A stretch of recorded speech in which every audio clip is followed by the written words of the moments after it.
Hi, I'm Janelle Klein with Vikings.com, and I am here with State Representative John Kriesel, representing District 57A, and also the co-author of the stadium bill. John, first of all, tell us about why you wanted to support this bill. Well, right now, we're in the worst economic situation we've been in recent history, and a lot of Minnesotans are out of work, especially construction workers and tradesmen. And this stadium would be a quick boost to get a lot of high-paying union jobs back to Minnesota. You mentioned the economic impact a stadium would have on employment for construction workers, but there also are some other economic benefits that maybe people aren't aware of. Can you talk about that and what sort of other impact it would have economically for the state of Minnesota? Yeah, one of the things I never even thought of, but I had a pizza delivery driver talk to me while I was still campaigning, and he said, if you are elected, make sure you keep the Vikings here. We need a stadium.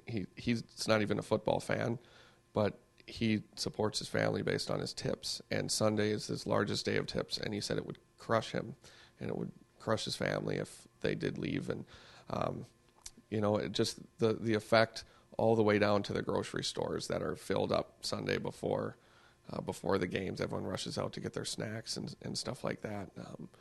Just all of that stuff that we never really even think of until we wouldn't have it.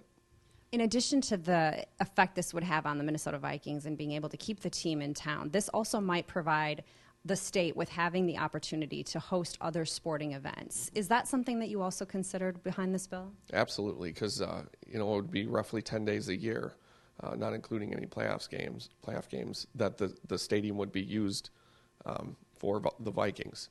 So we got to make sure we're filling it with other events, and there would be high school events, NCAA Final Fours, Super Bowl, hopefully, things like that, and that brings another boost to the economy. People from around the country would travel here to use our stadium. You mentioned the tough economic times our state is going through, and certainly there isn't unanimous support for this bill. Are you at all concerned about authoring a bill like this in the current environment in the legislature? I'm not, because it's the right thing to do. Throwing out the fact that I'm a Vikings fan, because that's really not the reason I'm a part of this, and I want to make that clear. You have to ask yourself, are they a cultural asset to the state? The answer is yes. Are they an economic asset to the state? Yes. They provide jobs here. They bring outside money. People travel here to see the Vikings. People travel from around the state. People travel from North and South Dakota, Iowa, Wisconsin, to come and see the team. And that doesn't even include, like I said, the grocery stores, the pizza delivery driver, the bars, the restaurants. It's a huge deal. It's a huge impact for the state of Minnesota, and I don't think we could afford to lose them. And it's something that needs to be done quickly, correct? This is a timeline we're looking at that's very short, and it's important to move on this fairly fast. Yeah, we adjourn at the end of May 23rd. So time's running out. It's important to get this thing moving, get support, and get these people back to work. And so people do need to contact their representatives and senators and get them on board.